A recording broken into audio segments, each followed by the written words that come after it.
In the vibrant city of Leitrim, known for its flourishing music scene and historic venues, the Palladium stood as a testament to times long past. This opulent theater, with its tarnished golden trims and faded red velvet seats, had witnessed countless performances, from rock legends to symphonic orchestras. But tonight, it would host something entirely different. The concert was a much-anticipated event, marking the return of the enigmatic band, Obsidian Echoes, after a mysterious 3-year hiatus. Fans, clad in black and shimmering silver, lined up hours before the doors opened, their excitement palpable in the crisp evening air. Little did they know, their night of musical ecstasy would soon turn into a chilling ordeal.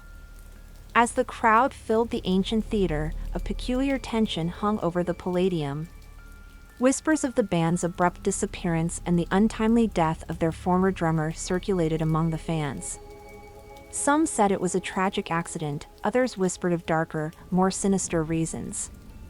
But tonight, the new drummer, a shadowy figure with a rumored past in arcane arts, would take the stage. The concert began with a pulsating beat, the lights syncing perfectly with the thunderous music. The lead singer, Julian, his voice a perfect blend of gravel and silk, captivated the audience. However, midway through their third song, Veil of Shadows, the electricity in the air shifted. The stage lights flickered, casting long, twisting shadows against the walls. The audience, entranced by the rhythm, barely noticed the anomaly. Suddenly, the music crescendoed into a chaotic symphony, the new drummer's intensity growing unnaturally. The flickering lights intensified, now flashing wildly, bathing the Palladium in eerie, intermittent darkness. Amidst the strobing chaos, some in the crowd swore they saw figures, silhouettes that did not belong, dancing in the periphery of their vision. Julian's voice began to distort, his lyrics twisting into incantations. The atmosphere thickened, as if the air itself was alive with whispered threats and muted screams. The crowd, now uneasy, found themselves unable to move, their bodies swaying not of their own volition but as if controlled by the pulsating rhythm of the drums. In the upper balconies, Elise, a young journalist known for her skepticism, started recording the event on her phone. She noticed the anomalies, the way the shadows seemed to cling a little too closely, the way the drummer's eyes seemed void of light. Her heart raced as she realized something truly horrifying was unfolding. As the concert reached its peak, the power in the building surged. A massive blackout struck, plunging the theater into complete darkness. The music stopped abruptly, replaced by the sound of collective breaths and muffled panic. When the emergency lights finally flickered on, Julian was nowhere to be seen. The stage was empty except for the drummer, who sat motionless, staring into the crowd with an unnerving smile. The police arrived within minutes, their radios crackling with static as they tried to make sense of the 911 calls describing impossible horrors. The crowd spilled out into the streets, their faces pale, their eyes wide with fear. Julian was declared missing, and the drummer was taken into custody, though he spoke not a word, only smiled that same chilling smile. Elise reviewed her footage, her hands trembling. The video was distorted, filled with static and inexplicable shadows that seemed to move against the flow of the crowd. She knew she had stumbled upon a story far bigger than a simple concert review. Something had happened tonight at the Palladium, something that defied explanation and demanded investigation. Determined to uncover the truth, Elise set out to delve deeper into the history of Obsidian Echoes, the mysterious disappearance of their former drummer, and the dark rumors that surrounded the band. Her investigation would lead her down a path filled with arcane symbols, unexplained phenomena, and the realization that some doors, once opened, might never be closed. As Elise pieced together the puzzle, each step brought her closer to a truth that might just pull her into the same shadows that had swallowed Julian. The question was, how deep was she willing to go, and what would she sacrifice to reveal what truly happened that night at the Palladium? Elise's investigation began with a visit to the city's historical archives. The Palladium, a relic of the Roaring Twenties, held many secrets, its walls echoing tales of grandeur and scandal. Elise sifted through dusty files and yellowed photographs, searching for anything that might explain the disturbing events she had witnessed. Her fingers traced the edges of an old newspaper clipping, the headline screaming about a tragic fire in the Palladium during a magic show in 1934. The article mentioned several unexplained disappearances among the audience members, incidents which were hastily covered up by local authorities at the time. Elise's pulse quickened as she realized the similarities to the recent concert. Was there a pattern of supernatural occurrences linked to the venue itself? Meanwhile, the drummer, identified only as Malachi, remained in a solitary holding cell. His interrogation tapes were a chilling montage of silence and cryptic smiles. He offered no information about Julian's whereabouts or the strange phenomena during the concert. However, a detective noted an odd occurrence during one session. Despite the room being securely locked and observed, shadows seemed to dance along the walls, independent of any discernible light source. Back at the Palladium, Elise walked the empty corridors, her flashlight casting long shadows. She entered the backstage area, where the air felt inexplicably colder. Old props and costumes were strewn about, as if left in a hurry. In a small, forgotten dressing room, Elise found a collection of ancient texts and arcane objects that appeared to belong to Malachi. Among these items, a worn leather-bound journal stood out, filled with sketches of ritualistic symbols and disjointed notes about opening the veil and summoning the echo. As night deepened, the Palladium seemed to groan under the weight of its own history. Elise's flashlight flickered as she explored deeper, the silence broken only by her own footsteps and the occasional, inexplicable creak far off in the dark. She felt watched. Fleeting movements in the periphery of her vision suggested she was not alone. Her investigation took her to the upper balconies where the wealthiest patrons once sat in opulent isolation. It was here, hidden beneath the floorboards of a rarely used private box, that she found a series of old letters between a stage magician named Thaddeus Blackburn and a mysterious figure known only as M. The letters spoke of a partnership that turned sour, a dangerous act that was supposed to climax in a spectacular fashion but ended in disaster and death. Elise's research into the band, Obsidian Echoes, revealed further anomalies. Previous concerts were often marred by technical issues, bizarre accidents, and the occasional disappearance of an audience member. Interviews with past band members, conducted under the guise of a documentary, hinted at a deep-seated fear of Malachi, whose joining coincided with the onset of these strange occurrences. The deeper Elise delved, the more the fabric of reality seemed to fray around her. Photos from the concert night, when enhanced, showed not just the chaotic shadows she remembered, but faces contorted in horror, as if trapped within the walls of the Palladium itself. One night, driven by a compulsion she couldn't explain, Elise returned to the Palladium, alone and against her better judgment. The moon was a thin crescent, barely lighting her path as she made her way to the stage where the concert had spiraled into chaos. The air was thick, charged with a palpable sense of anticipation, as if the theater itself was waiting for something or someone. As she stood on the stage, the air around her began to shimmer, the boundaries between the present and the past blurring. The shadows grew darker, thicker, coalescing into the shape of a person. Malachi's voice echoed through the hall. Though he was not there, the veil thins, the echoes grow louder. They are listening. Elise felt a cold dread settle in her heart. She was no longer just an observer, she had become a part of the story, a piece of the puzzle that was slowly, terrifyingly, falling into place. The shadows twisted and turned, whispering secrets in a language she felt she almost understood. The story of the Palladium, of Obsidian Echoes, was far from over. It was a story of thresholds crossed, of things invited in from the dark.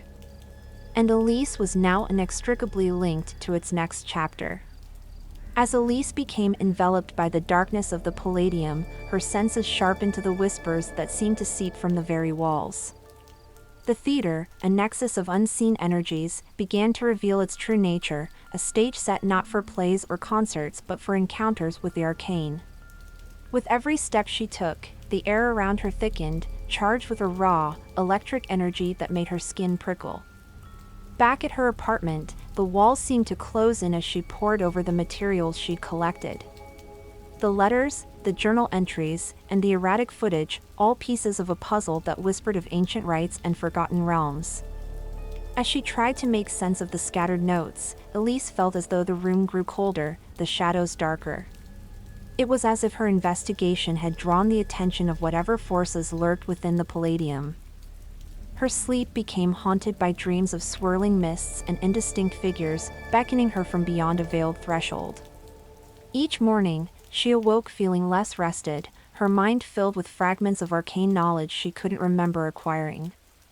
It was during one such morning, her coffee untouched and cold, that she made a connection that chilled her to the bone. The ritual described in Malachi's journal was not mere stagecraft but an invocation, a call across the boundaries of reality. The drummer had intended to use the concert as a catalyst, the collective energy of the crowd fueling a portal to somewhere else. Julian's disappearance, the strange apparitions, could they have been part of something far more real and terrifying than any show? Driven by a need for answers, Elise contacted a professor of esoteric studies, Dr. Harrow, whose work she had stumbled upon during her research. He was a recluse, known for his theories on the intersection of sound, human consciousness, and dimensional barriers. After some persuasion, he agreed to meet, his curiosity piqued by her description of the events and Malachi's involvement. They met at a dimly lit cafe, the outside world a mere murmur compared to the storm of theories that passed between them. Dr. Harrow listened intently, his eyes occasionally widening with a mix of fear and fascination. "What you're describing," he murmured, "aligns with the theoretical framework of auditory gates, a concept deemed too radical even for most of my peers. If Malachi somehow succeeded, he might have opened something that cannot easily be closed." Elise felt a chill as she considered his words. The implications were enormous and horrifying. If the Palladium was a gateway, what might come through it? The disappearances, the shadows, the eerie recordings, all these phenomena might be just the beginning. Compelled by a mixture of dread and determination, Elise and Dr. Harrow planned to return to the Palladium. They equipped themselves with audio recording gear, electromagnetic frequency meters, and infrared cameras. If there was something at the theater, something born from sound and shadow, they would detect it. The night of their investigation was oppressively silent, as if the city itself held its breath. The Palladium loomed before them, its facade more foreboding than ever. Inside, the darkness seemed almost palpable, a physical presence that resisted the beams of their flashlights. As they set up their equipment on the stage, the silence was broken by a low hum, a vibration that seemed to emanate from the walls themselves. Dr. Harrow's meters spiked erratically, and the air around them shimmered with a subtle, unsettling energy. "We're close," he whispered, his voice tinged with both excitement and fear. "Whatever Malachi summoned, it's still here. It's real." They began recording, the software of the cameras and the crackle of the audio equipment the only sounds in the vast, empty auditorium. But as the minutes stretched into hours, the atmosphere shifted. The temperature dropped, and a fog began to roll across the stage, creeping towards them like a living thing. Elisa's heart raced as she scanned the theater with her camera. Through the viewfinder, she saw what looked like figures, dozens of them, standing in the balconies, watching, waiting. She turned to Dr. Harrow, about to speak, when the entire building shook. A sound, deep and resonant, filled the air, not coming from the speakers but from the theater itself, as if the building was moaning. Terrified but transfixed, they watched as the figures in the balconies seemed to move closer, their features becoming clearer. Not just shadows, but people, their eyes empty, their expressions haunted. These were the lost souls of the Palladium, trapped in a limbo of their own making, a consequence of a door left ajar between worlds. As the realization dawned on Elise, the ground beneath her feet trembled #concert horror stories that are actually true, Final chapter. As Elise stepped forward, the light from the crack enveloped her completely, swallowing her whole into its blinding embrace. The air around her vibrated with the echo of ancient chants, the language unfamiliar yet oddly resonant within her mind. Her reality blurred, the boundaries of the physical world melting away as she entered a realm suspended between time and space. The spectral figures that had surrounded her on the stage now appeared more distinct, their expressions tormented, endlessly reliving their tragedies. Elise realized she was not just seeing them, she was experiencing their emotions, their final moments replayed in a loop of despair and longing. The theater had become a prison for these souls, their energies tethered to the very fabric of the Palladium by the dark ritual Malachi had unleashed. Amidst this chaos, Elise saw Julian again, his figure clearer now, standing at what seemed like the center of the rift. He was surrounded by a storm of shadows, his face contorted in pain as he struggled against unseen bonds. As she approached, the shadows recoiled, allowing her a path to reach him. "Julian," she called out, her voice strangely amplified in this limbo. He looked up, his eyes meeting hers, filled with a mixture of hope and fear. "Elise, you have to close the breach. It's feeding on the energy of the souls, it won't stop until it consumes everything." "But how?" Elise's voice trembled, overwhelmed by the gravity of their plight. The journal, Malachi's ritual, was incomplete. "You must reverse it, finish what he started in the right way," Julian explained, his voice urgent. He pointed to a spot on the ground where the light pulsed strongest. "There, you must perform the counter-ritual." Elise nodded, her resolve hardening.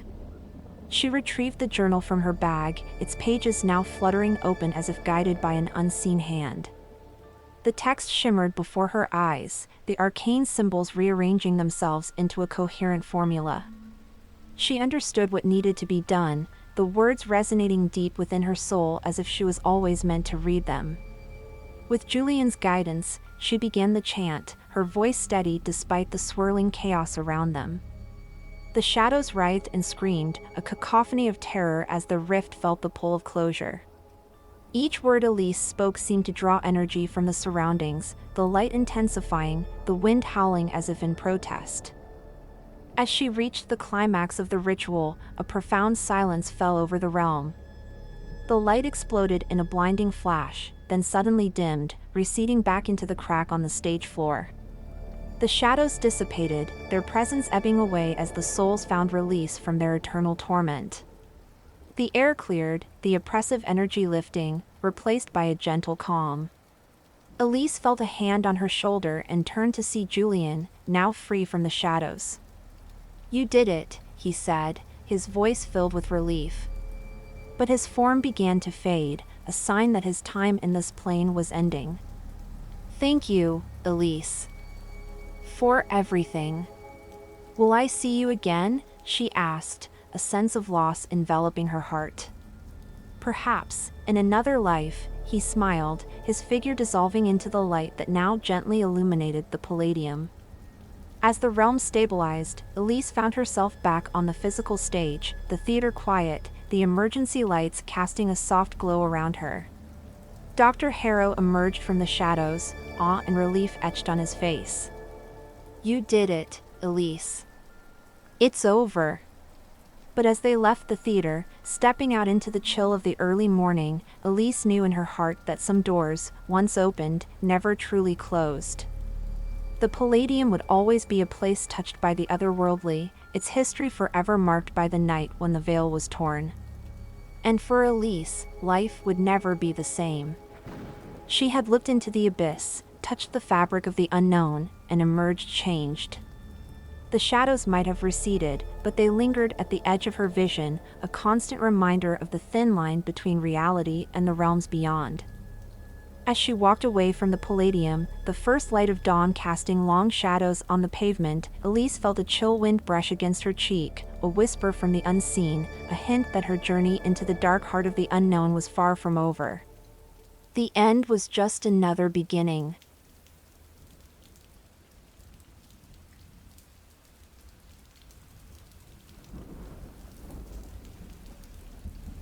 In the quaint, fog-enshrouded village of Eldermore, isolated by dense forests and treacherous mountains, the arrival of autumn brought not only the crisp air but also whispered fears.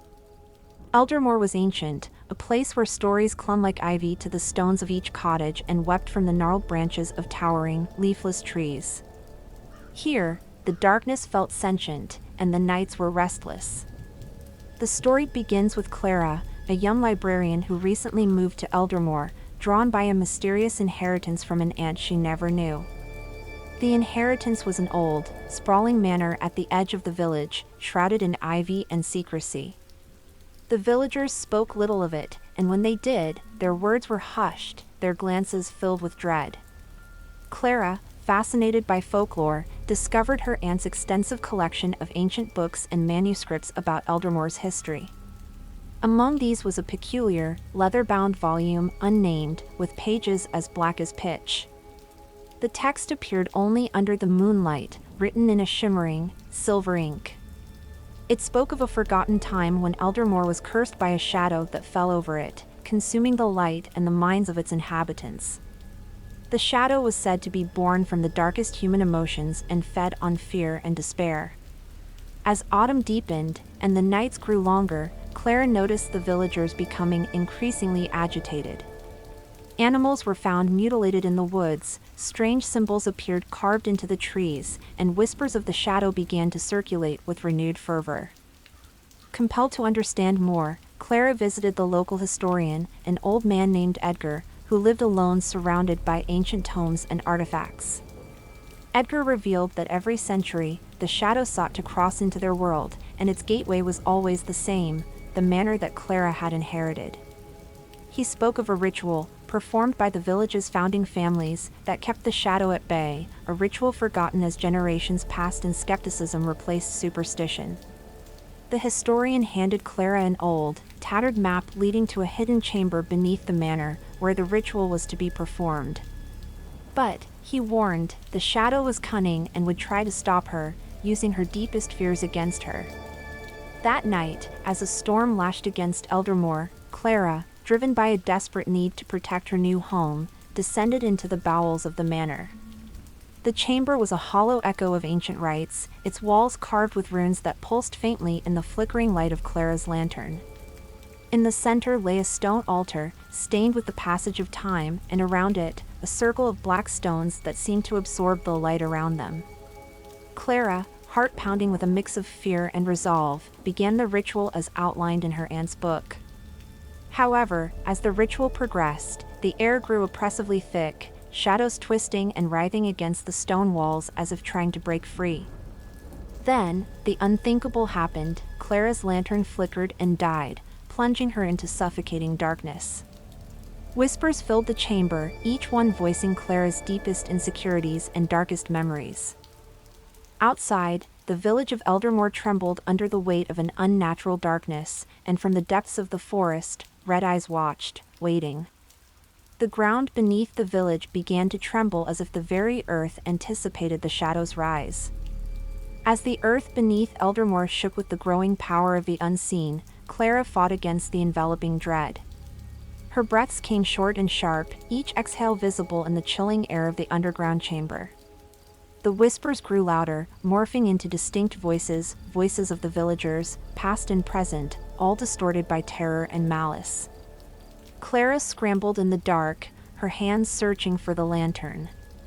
Her fingers brushed against the cold, smooth surface of the stone altar, sending a shiver up her spine.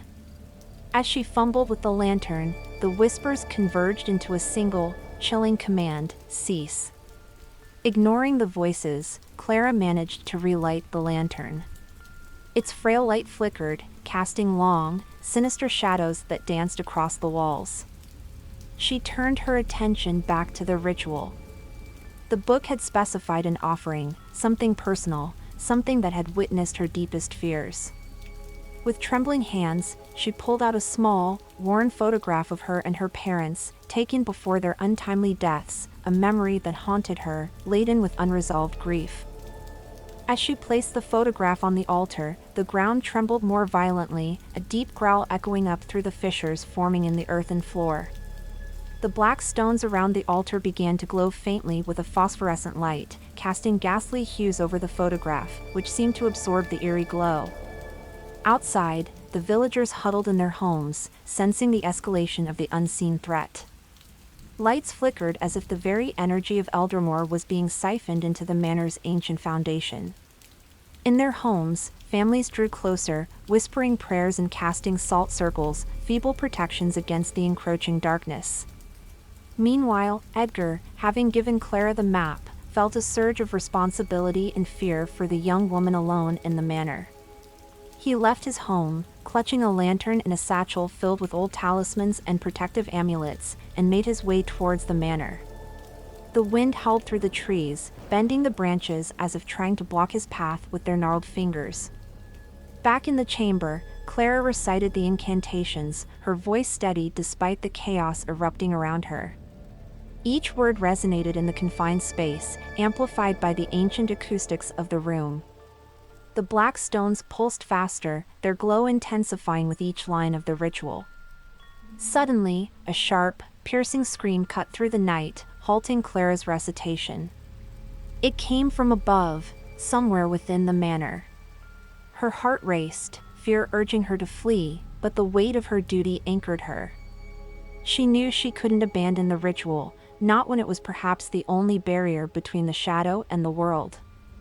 With a deep, steadying breath, Clara resumed the incantations, her voice now a defiant shout against the cacophony of groans and cracks from the manor's structure. The walls of the chamber vibrated, dust and small stones falling like rain from the ceiling. Edgar, approaching the manor, saw the windows aglow with an unnatural light, and the trees around the building thrashed as if in the grip of an angry storm. Pushing against the wind, he reached the front door, his old bones protesting the effort. He paused, feeling the ominous energy seeping from the cracks in the door, and with a whispered prayer, he pushed it open. Inside, the manor was a labyrinth of shadows and whispers. Edgar moved as quickly as his old legs would allow, heading towards the cellar door, the map's path etched in his mind. The house groaned around him, the air thick with the scent of mold and the electric charge of impending doom. Part 3. Edgar descended into the cellar, each step echoing ominously in the tight space. The air grew colder as he moved deeper, his breath visible in the lantern light. Shadows seemed to cling to the walls, moving just at the edge of his vision, making him turn back repeatedly only to find nothing. He could hear Clara's distant chants, a beacon guiding him through the dark. Above ground, the storm that had begun as natural turned otherworldly. Lightning cracked with an unnatural frequency, each flash illuminating the sky with a sickly green light, casting long, twisted shadows across the ground. The wind carried voices, not just howls of wind but murmurs and screams of past sufferers of the village, all swirling around the shaken homes. In the ritual chamber, Clara's voice grew hoarse as she continued the incantations. The glow from the stones intensified, now a deep, blood red, pulsing in rhythm with her quickening heartbeat. The photograph on the altar began to curl at the edges, the faces of her parents distorting as if in pain. Clara's resolve wavered as she watched, tears streaming down her cheeks, but her voice did not falter. She knew too much depended on her. Suddenly, a cold hand gripped her shoulder. Clara spun around, lantern swinging wildly, casting erratic shadows. Edgar stood there, his face etched with worry. "Clara!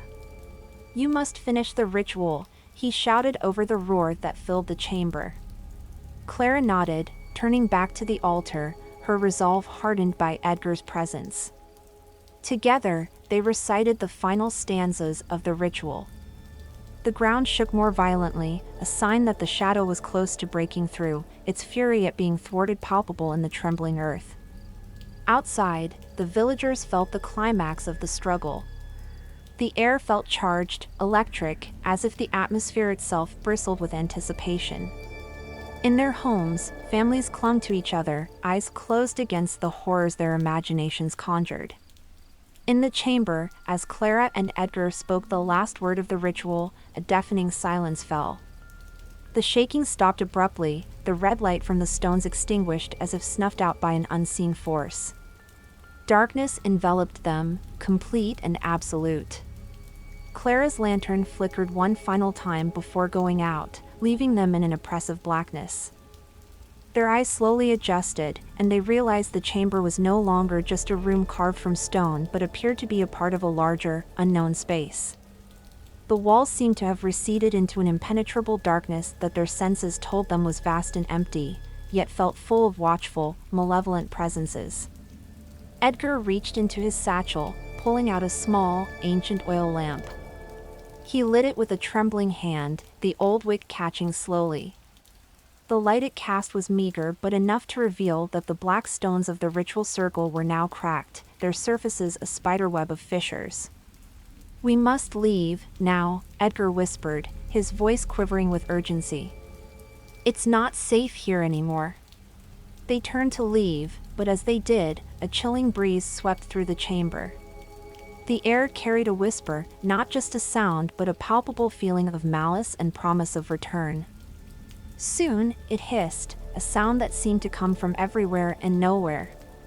As Clara and Edgar hurried back through the tunnels leading to the manor, the weight of the unseen gaze followed them, a reminder that their actions this night had perhaps only postponed a darker future. As they emerged into the stormy night, the air still charged with a foreboding energy, they looked back at the manor, its silhouette a dark monument against the storm-tossed sky. Part 4. Clara and Edgar, their hearts pounding, made their way from the manor as swiftly as the tempestuous night would allow. Each crack of thunder felt like a dire warning, a sonic boom underscoring their precarious escape from the Shadow's domain. The rain lashed at them, driven by gales that seemed to carry the cold fingers of the forgotten dead, tugging at their clothes, whispering for them to return. They reached Edgar's house, a small, sturdy cottage filled with relics and books that spoke of many lifetimes. Clara's eyes darted around the room, seeing the walls lined with talismans and symbols of protection.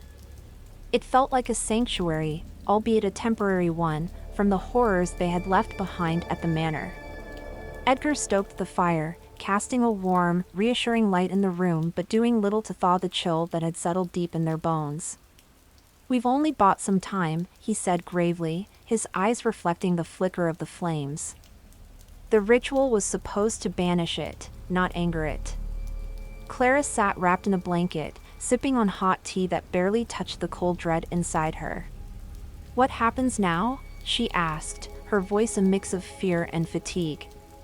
"The shadow has been bound to Eldermore for centuries.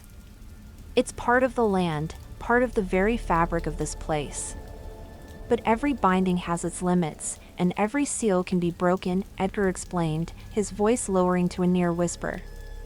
"We need to find out how to strengthen the seal or eventually, it will come back, stronger." "But how?" "The book didn't say anything about what to do if the ritual failed," Clara said, frustration and worry knitting her brow. "We need to delve deeper into the village's past. There's more to Eldermore's history, things lost or perhaps hidden for reasons we must uncover." Edgar's gaze drifted to his extensive library, a treasure trove of forgotten lore. The storm outside seemed to be listening, its howls intensifying as if angry at their plans to thwart its dark intentions. The night grew darker, the moon obscured by swirling, unnatural clouds, casting the world into an abyssal darkness punctuated only by the occasional violent silver of lightning. As the night deepened, Edgar pulled out several old, dusty tomes from his collection. They sat down together, the old wooden table between them groaning under the weight of leather-bound books filled with arcane knowledge. They pored over the texts, searching for any mention of the shadow or rituals associated with it. Hours passed, the only sounds in the room the crackling of the fire, the turn of pages, and the storm's relentless assault against the little cottage. Finally, Clara's finger stopped on a page, her eyes widening. "Here," she said, pointing to a faded illustration of a similar ritual circle, but with different symbols and a second circle surrounding the first. "It looks like a secondary binding, a failsafe." Ah, yes, Edgar leaned closer, squinting at the fine print beneath the illustration. This speaks of a circle of return, used to reinforce the primary binding. But it requires, oh dear, it requires a relic of immense power, lost decades ago. The relic, as the tome detailed, was a crystal of pure obsidian, said to be the heart of the forests surrounding Eldermore, imbued with the essence of the land and its history. According to legend, it was stolen, lost to the greed of outsiders who did not understand its significance or the delicate balance it maintained. "We need to find it," Clara declared, a new resolve hardening her features. Her eyes, though shadowed by fatigue, burned with a fierce determination. "Yes, and soon," Edgar agreed, closing the tome with a sense of finality. "We must prepare. The shadow will not remain dormant for long, especially now that it's been provoked."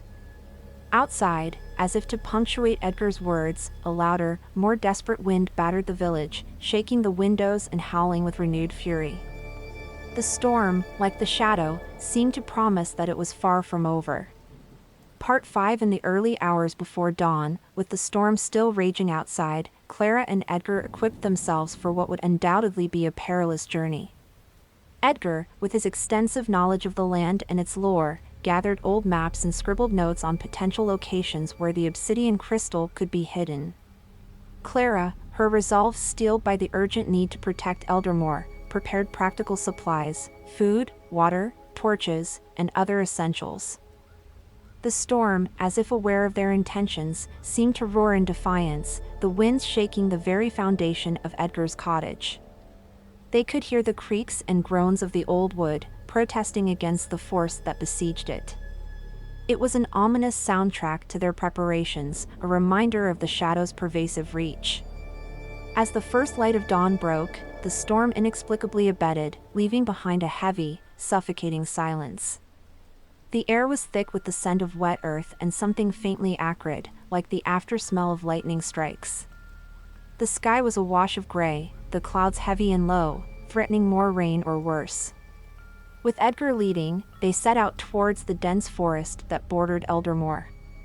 The forest was old, much older than the village, its trees towering and twisted, their branches interlocking to form a dark canopy that barely allowed any light to penetrate. The ground was a carpet of thick moss and fallen leaves, soft and silent under their steps.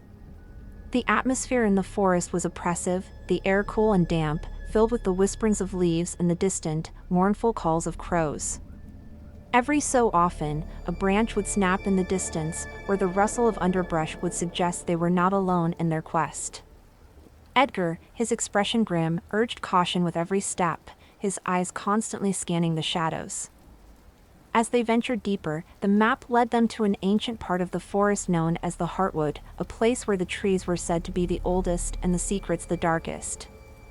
The map marked a clearing in the Heartwood where the obsidian crystal was possibly hidden. The journey was slow, hindered by the tangled undergrowth and an increasing sense of dread that seemed to emanate from the very earth beneath their feet. Clara, her senses heightened by the danger, noticed a subtle change in the forest's ambience. The usual sounds of wildlife were conspicuously absent here, replaced by a suffocating silence that seemed to press against her eardrums. They reached the clearing as the sky began to darken once again, clouds rolling in rapidly as if chasing them. The clearing was a stark contrast to the dense forest, a wide circle of grass that looked unnaturally green and vibrant. In its center stood a single, large stone, its surface smooth and reflective as if polished by centuries of exposure. Edgar approached the stone, his hands trembling slightly. "This is it," he murmured. "The Heart Stone. If the crystal is anywhere, it should be here." They searched around the stone, looking for any signs of disturbance or hidden compartments.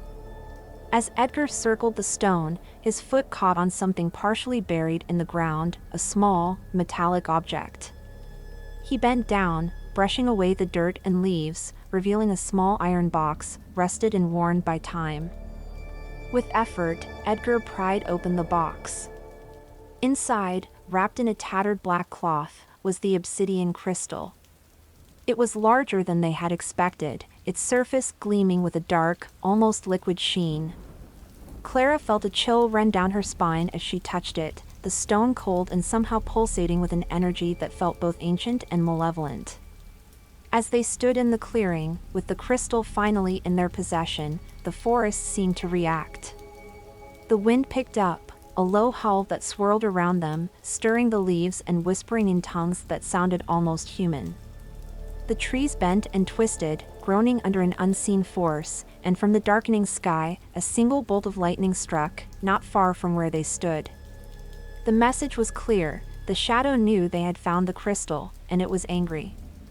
Part 6. With the obsidian crystal in hand, Clara and Edgar hurried from the clearing, the oppressive force of the forest urging them onward with a palpable sense of urgency.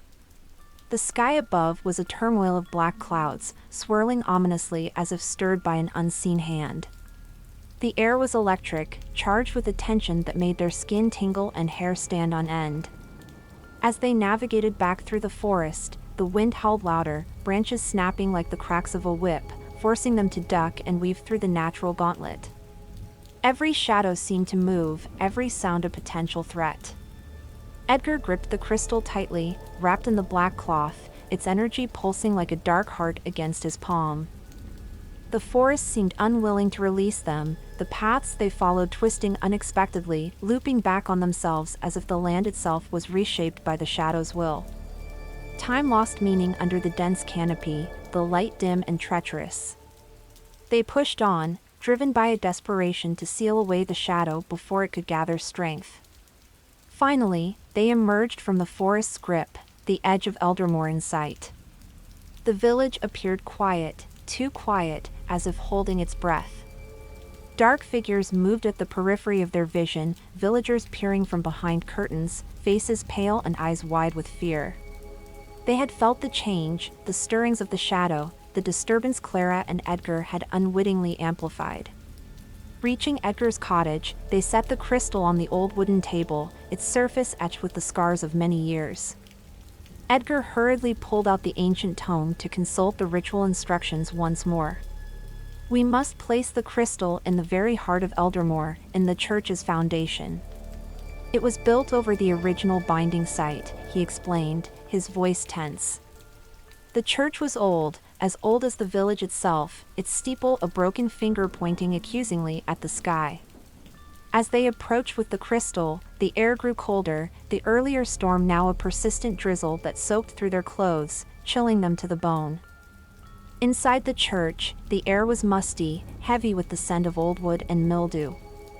The pews were empty, the altar bare except for a simple cross. The floor beneath the altar was stone, ancient and worn, the perfect place to reinforce the binding. Clara and Edgar worked quickly to remove the floor stones, revealing a dark cavity beneath. Edgar handed the crystal to Clara, nodding solemnly. "You must be the one to place it. You're the inheritor, tied to this land by blood." With a deep, steadying breath, Clara lowered the crystal into the cavity.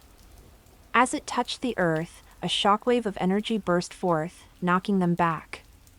The church shook, stones grinding against each other, as if the building itself was in agony. Outside, the skies unleashed a torrential downpour, thunder rolling across the heavens with deafening fury. The ground trembled, and from the forest, a low, menacing growl echoed, a sound of anger and defiance. The shadow was close, its presence almost tangible as the darkness deepened, the day turning to night in a matter of moments. Clara and Edgar, their bodies battered and energy spent, stood by the church door, watching as the village was enveloped in an unnatural darkness. Faces appeared at windows, the villagers' eyes reflecting the terror that gripped their hearts. "We've done what we can," Clara said, her voice barely above a whisper, her eyes locked on the swirling darkness that crept closer from the woods. "Yes," Edgar replied, his hand resting on her shoulder in a meager attempt at reassurance. "Now, we wait." The crystal's energy pulsed beneath the church, a beacon of hope as the shadows converged, the boundary between the worlds thinning. Eldermoor held its breath, the night alive with whispers of the past and the cries of the storm, a chorus of the damned and the saved, intertwined. And in the heart of the village, under the church, the battle for Eldermore's soul began anew, unseen but fiercely felt, a war of light against the dark, silence falling heavy as the world waited for dawn or darkness to claim victory. The end, for now.